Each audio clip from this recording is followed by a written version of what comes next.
altri 80.000 posti per vaccinarsi dai 40 anni in su. L'annuncio del presidente Zaia, che ha parlato anche di richiami e dosi per i turisti che arriveranno in Veneto. Conclusa la cabina di regia, l'ipotesi messa sul tavolo dal premier Draghi, coprifuoco alle 23 con l'obiettivo di eliminarlo dal 21 giugno. Tra le prossime riaperture, centri commerciali nel weekend e servizio al banco nei bar. Le discoteche, le prime a chiudere, si preparano ora a ripartire. Nel Padovani i gestori sono al lavoro per poter aprire in sicurezza e propongono che i loro locali diventino dei Vax Point. Processo a carico dell'ex amministratore delegato di Veneto Banca Consoli, la deposizione dell'ispettore di Banca Italia. Trovammo materiale per cui pensammo che i vertici avessero perso il lume della ragione. Bimba polacca di quasi 3 anni riesce a uscire dall'albergo in piena notte. I carabinieri la trovano mentre vaga da sola tra le calli, i genitori rintracciati solo al mattino. Venezia, catena umana di protesta contro i resort turistici all'ex ospedale del Lido. Sabato biciclettata contro il progetto del grattacielo in quartiere San Marco a Mestre.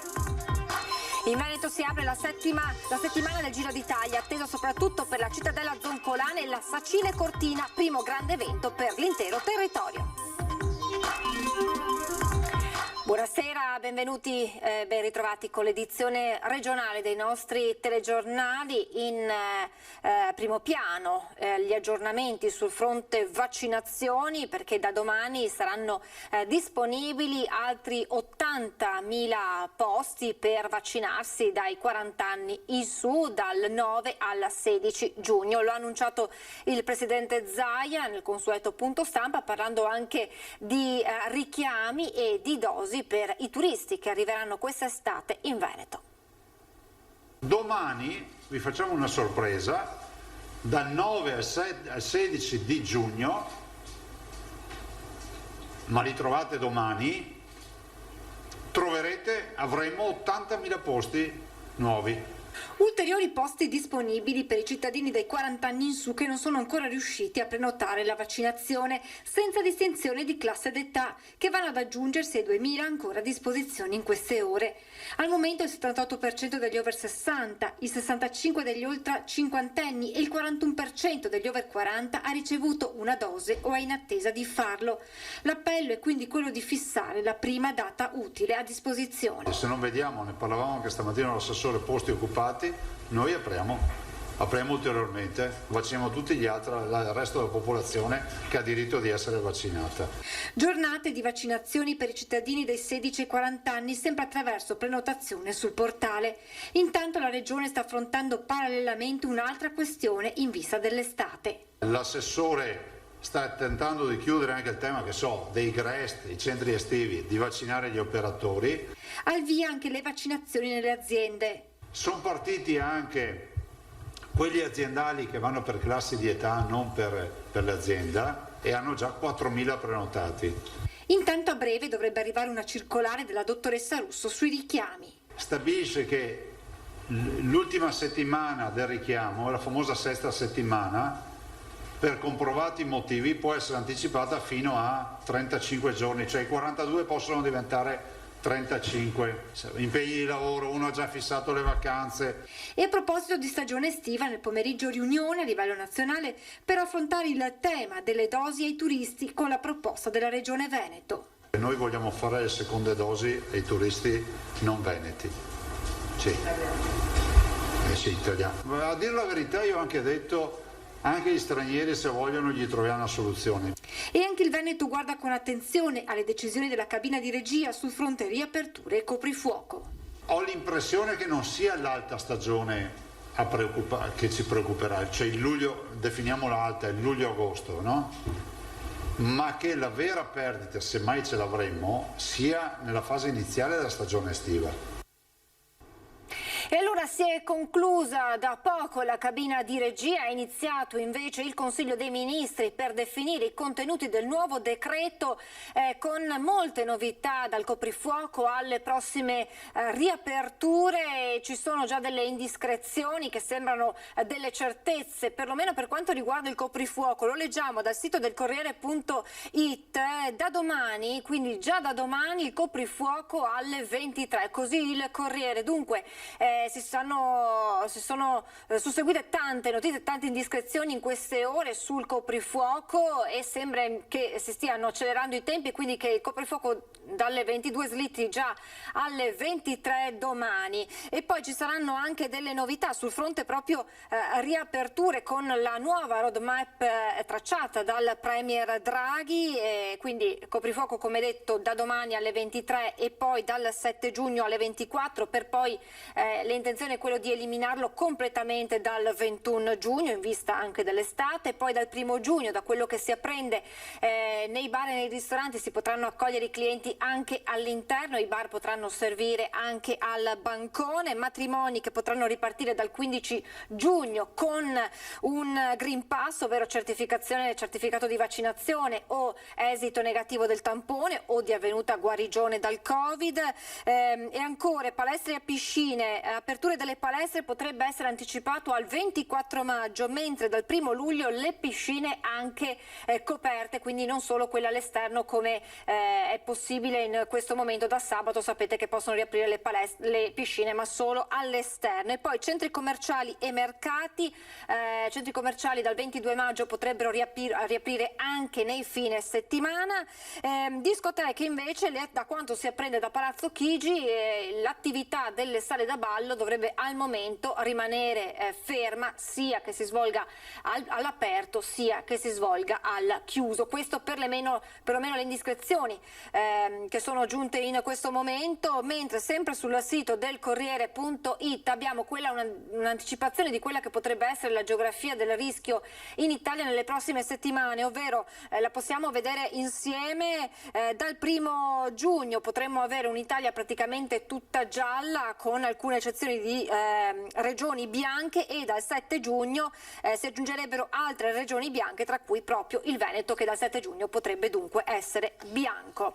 Staremo naturalmente a vedere che cosa accadrà, soprattutto sul tema coprifuoco che sta a cuore alle attività commerciali, e su questo verte anche il sondaggio che vi presentiamo questa sera. Il quesito al quale vi chiediamo di rispondere è: coprifuoco fino al 21 giugno, giusto? Se la vostra risposta è sì, il numero è quello in verde, 0422 1626 691. Se la risposta è no, il numero è lo 0422 1626 690, la chiamata è gratuita. Anche se sentite occupato non preoccupatevi, perché la vostra risposta verrà completamente, correttamente registrata.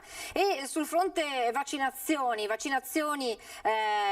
che hanno preso il via, lo avete sentito, l'ha detto Zaia, anche nelle aziende. Fa un passo in avanti in tal senso SVT, è una delle prime aziende italiane di trasporto ad aderire alla campagna promossa dal governo.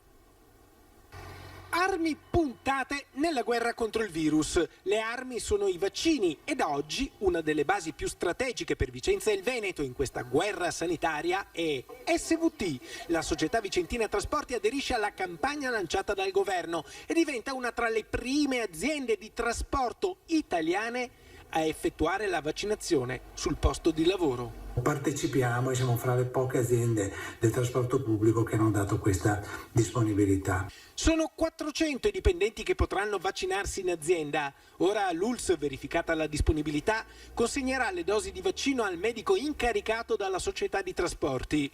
Verranno organizzati e predisposti dei punti vaccinali nei luoghi di lavoro, nel rispetto delle distanze, con gli spazi adibiti all'osservazione immediatamente dopo l'inoculazione del vaccino. Fin dall'inizio ho presentato la candidatura di SVT per poter effettuare i vaccini all'interno dell'azienda, e il commissario Figliuolo ha di recente annunciato che intorno alla prima decade di giugno potrebbero essere iniziate le attività di vaccinazione nei plessi aziendali.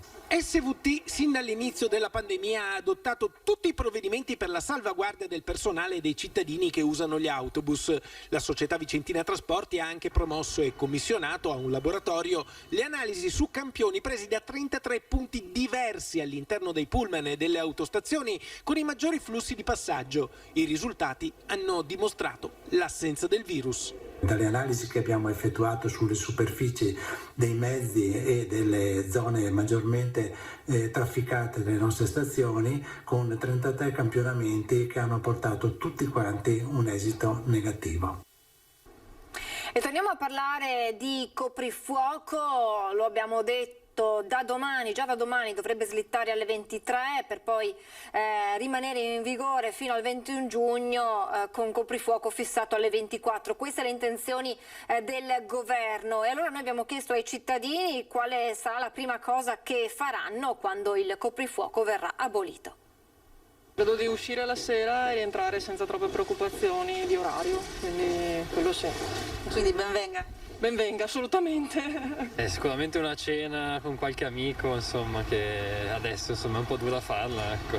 Semplicemente starò un po' più serena quando saremo in un bar a bere qualcosa con i miei amici, molto semplicemente. Rimarrò sicuramente più a lungo con i miei amici al pub e ecco, proveremo a raccontarci quello che insomma abbiamo fatto in questi mesi di lockdown.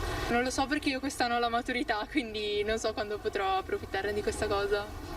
Quindi coprifuoco o meno resterai a casa? Non lo so, sicuramente eviterò comunque per prudenza personale, feste, festini o cose di questo genere. Si potrà muoversi con più libertà, diciamo, però comunque non sarà un via libera. Cosa ci è mancato di più con questo stop alle 22?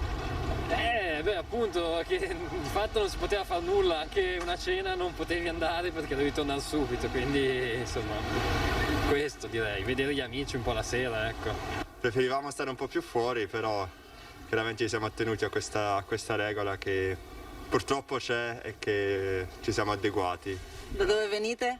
In Svizzera stiamo. Secondo me la prudenza è la cosa migliore. Forse una progressione sarebbe più consona al momento, in realtà anche ai numeri che continuano ad esserci, sebbene ecco, insomma, si spera nel vaccino e nella diminuzione effettivamente dei casi via via.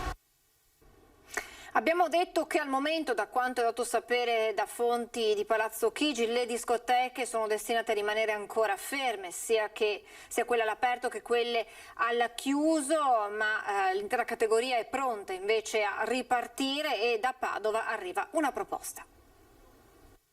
Sono state le prime a chiudere e saranno le ultime a riaprire, anche se si vedono spiragli per le discoteche e i locali da ballo, in attesa di 2 eventi pilota previsti a Milano e Gallipoli il prossimo 5 giugno, con Green Pass e tampone per poter partecipare ad un evento in 2 discoteche. Anche nel Padovano i gestori dei locali sono al lavoro per poter ripartire in sicurezza. Ma in qualche modo stiamo tentando anche noi di metterci in moto e per cercare di essere pronti comunque per salvare almeno una parte della stagione estiva e avere poi soprattutto delle regole chiare per quanto riguarda la parte invernale. Si guarda 2 eventi di Milano e Gallipoli per avere indicazioni. In un primo momento anche Padova si era proposta per questi eventi pilota, ma poi l'idea non si è concretizzata e ora si pensa a nuove iniziative come la sensibilizzazione dei giovani alla vaccinazione. E quindi il fatto che le discoteche possano essere un luogo dove opportunamente attrezzate con le persone adeguate a fare questo tipo di iniziativa possano diventare un luogo dove i ragazzi possono venire a vaccinarsi, alla pari della proposta che alcune aziende hanno fatto, potrebbe essere secondo me molto interessante. Discoteche che si candidano a luoghi di vaccinazione, nel frattempo con la concreta possibilità di uno slittamento e da giugno anche di un annullamento del coprifuoco, si pensa a riaprire con la somministrazione di cibi e bevande. Ci stiamo organizzando per aprire intanto come ristorante, pizzeria, bar all'aperto, cioè fare quella parte di attività che è ricompresa nella nostra attività più ampia di intrattenimento e quindi intanto iniziare dalla parte ristorativa e di bar, cocktail bar eccetera. Questo chiaramente va di pari passo con l'alleggerimento delle misure sul coprifuoco. E da Spresiano, comune trevigiano che ospita una delle più grandi discoteche d'Italia, un appello per riaprire in sicurezza i locali da ballo. Siamo pronti a supportare ogni tipo di sperimentazione in sicurezza, dice il sindaco, che aggiunge per il nostro territorio è un'attività fondamentale. Il mio appello è quello di riaprire in sicurezza sia le discoteche che tutti gli altri locali direttamente collegati al mondo della notte. Riaprire in sicurezza il mondo della notte per dare ossigeno a un indotto che solo a Spresiano interessa diversi bar, ristoranti e gelaterie, senza contare i lavoratori direttamente coinvolti.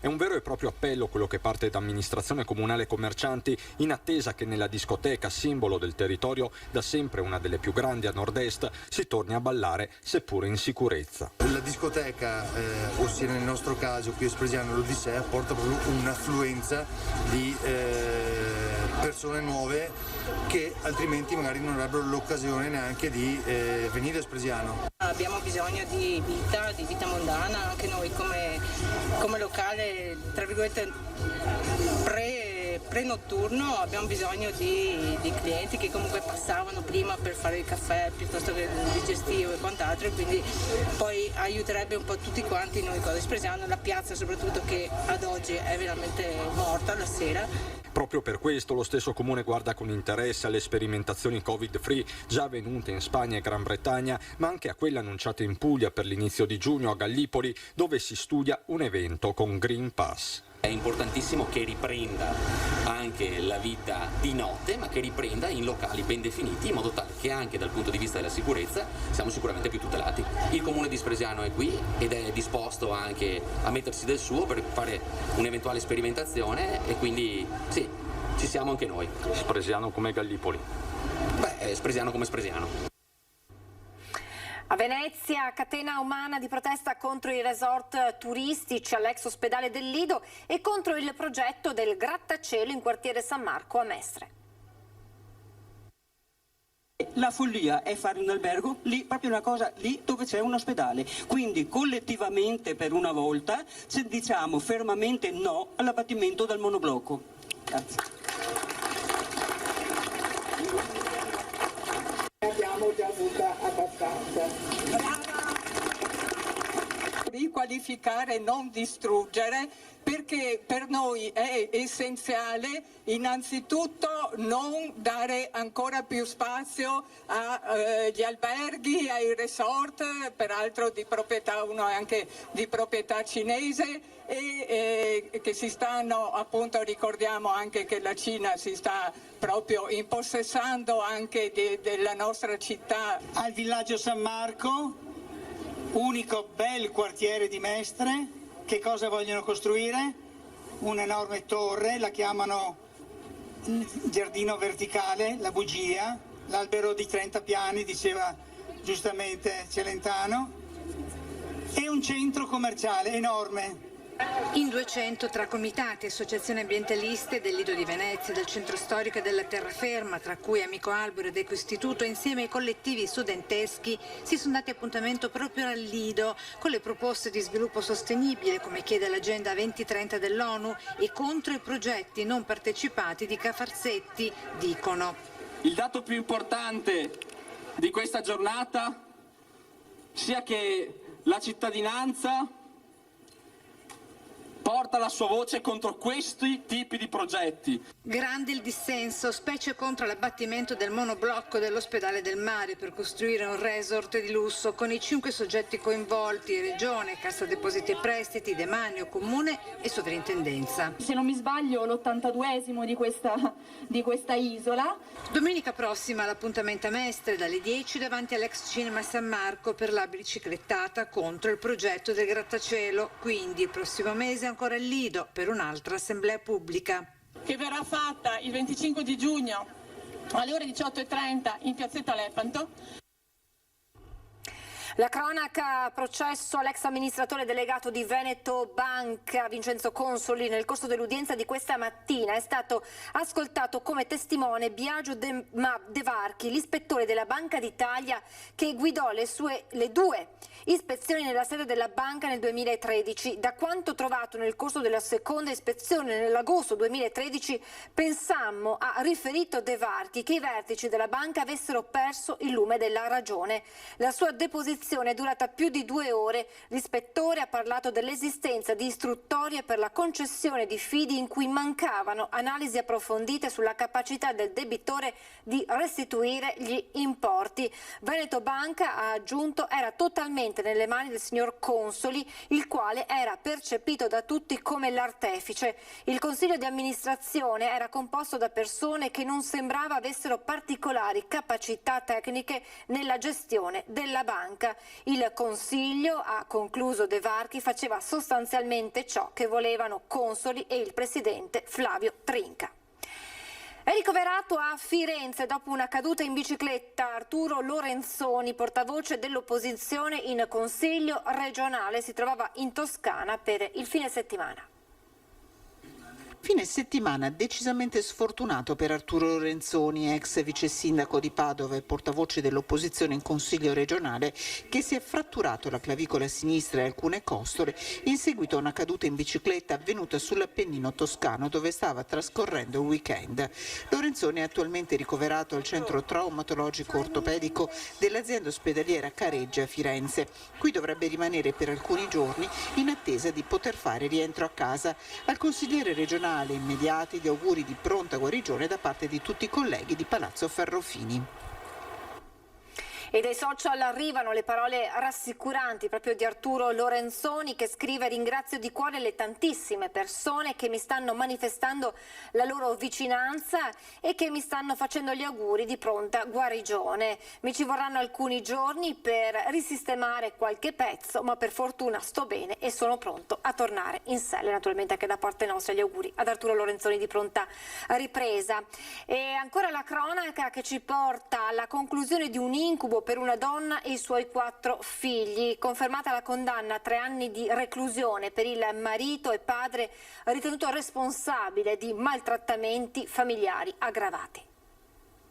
Una bruttissima storia di violenza reiterata fra le mura domestiche, calci e schiaffi, pugni e offese irripetibili, minacce. L'orrore vissuto da una donna madre di 4 figli, all'epoca dei fatti tutti minorenni, ai quali non è stato risparmiato nulla, da un padre e marito padrone che agiva anche sotto l'effetto di sostanze alcoliche e che ora, con la sentenza della Corte d'Appello di Venezia del 13 novembre scorso, diventata definitiva il 22 aprile per inammissibilità del ricorso dichiarato dalla Corte di Cassazione, dovrà scontare 3 anni di carcere per maltrattamenti in famiglia aggravati. La notifica dell'ordine di carcerazione è stata eseguita dai carabinieri del nucleo investigativo di Belluno nel carcere di Torino, dove l'uomo da qualche tempo è rinchiuso per reati legati al traffico di stupefacenti. La vicenda e le indagini dei carabinieri di Belluno risalgono al mese di maggio del 2017, quando l'istituto superiore frequentato da uno dei figli del pregiudicato segnalò d'essere a conoscenza di una situazione familiare anomala. Subito nei confronti dell'uomo venne emessa la misura dell'allontanamento dalla casa familiare e ciò consentì ai militari dell'Arma di ricostruire la sequela di violenze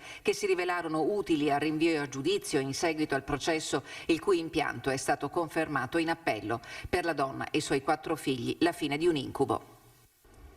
E adesso una storia a lieto fine che vede come protagonista una bimba di quasi 3 anni che è riuscita ad uscire dall'albergo di Venezia in piena notte, ma è stata trovata dai carabinieri che l'hanno salvata mentre stava camminando tra le calli del centro. Domenica notte verso le 3, durante un controllo del territorio, i carabinieri hanno trovato una bimba di 2 anni e mezzo che vagava tranquilla, da sola, per le calli veneziane. A quel punto l'hanno portata nel reparto di pediatria dell'ospedale Santi Giovanni e Paolo, dove i medici hanno appurato che la bimba era in ottime condizioni di salute. Quindi sono stati avviati gli accertamenti per capire da dove venisse. Solo verso le 8 di mattina i carabinieri sono riusciti ad individuare i genitori, una famiglia di origini polacche in vacanza a Venezia che alloggiava a Cannareggio. Terrorizzati per la scomparsa della figlia, sono stati prima rassicurati dai militari dell'Arma, poi accompagnati all'ospedale dove hanno potuto riabbracciare la loro bimba. Dagli accertamenti successivi si è appreso che la piccola durante la notte era riuscita ad uscire dalla camera dell'albergo, percorrendo poi alcune decine di metri prima di essere trovata dai carabinieri. Viaggiava con più di mezzo chilo di eroina in auto, la coppia bloccata dalla polizia di Padova. 29 anni lei, italiana, alla guida della macchina. 36 lui, tunisino, già noto agli agenti della squadra mobile, che sabato sera in zona Stanga hanno pensato di fermare l'auto su cui viaggiavano per un controllo. Sospetti ripagati dalla scoperta di un'ingente quantità di eroina, 535 grammi, più di mezzo chilo, nascosta nella biancheria intima dello straniero. Per i due è scattato l'arresto. Dalla perquisizione nella loro abitazione sono stati trovati 2.850 euro in contanti. Il tunisino, un anno fa, era stato vittima di un accoltellamento in zona Mortise. Nelle stesse ore arrestato, sempre dalla polizia, per spaccio anche un cittadino nigeriano. Voltiamo pagina. In Veneto e soprattutto nella Marca trevigiana si apre la settimana del Giro d'Italia, attesa soprattutto per la Cittadella Zoncolan e la Sacile Cortina.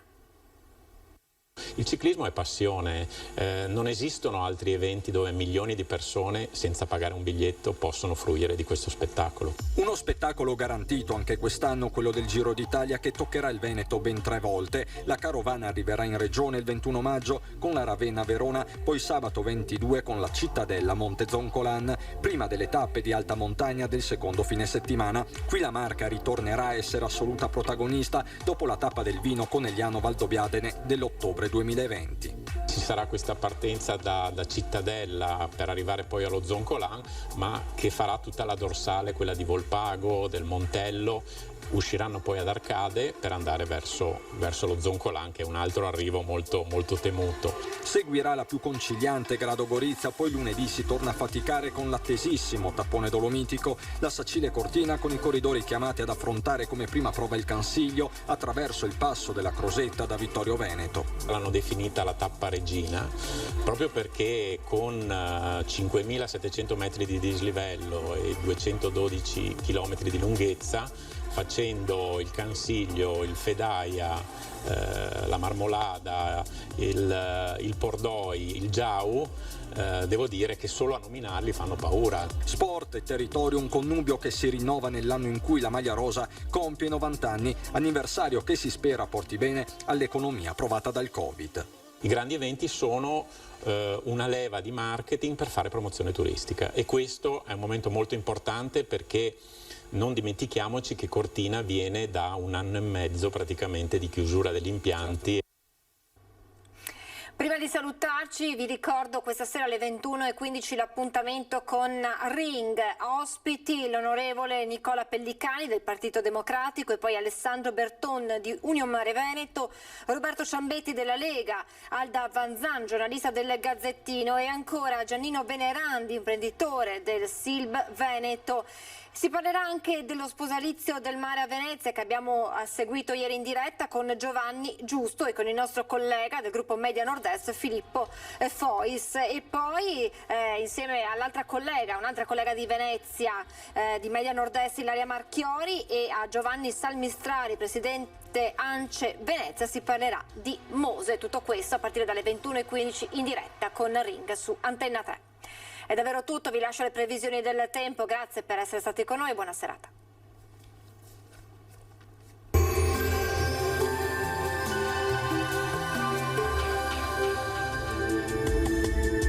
Bentrovati al meteo. Prosegue il flusso di correnti occidentali, responsabile di una certa variabilità. I prossimi giorni saranno ancora tra sole e veloci impulsi temporaleschi. Il dettaglio di martedì 18 maggio. Sul Veneto fino al mattino avremo un ampio soleggiamento, cielo sereno o poco nuvoloso. Dal pomeriggio nuvolosità in aumento fino a cielo anche coperto a tratti. Avremo occasionali piogge sui rilievi, localmente fin verso le aree di pianura. In serata rovesci più diffusi.